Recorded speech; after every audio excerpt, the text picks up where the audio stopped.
Mabhanditi and munorwadza maGaffa pango. Do you want to respond on that?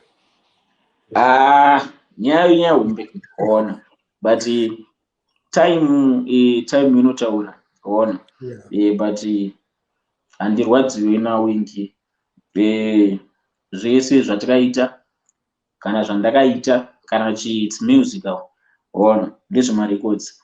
I think hatina personal. I think now Winky D life mangu tasangana kawanda. Tasangana kawanda chazoti ati airport ekupi.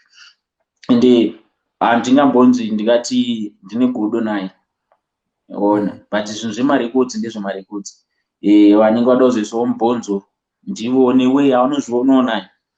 Asi inini hagodo nemunhu aiwa ndezvemangoma. Ndezvemangoma hatina nguva iyo. Pamakasangana makatomhoresana?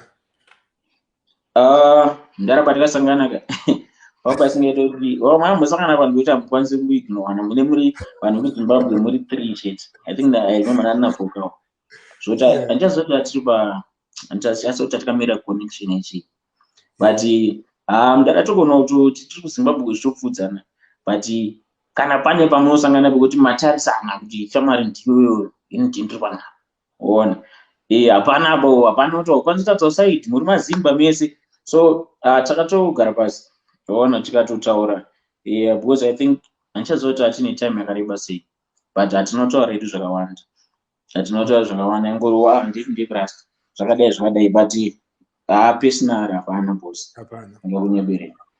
Great.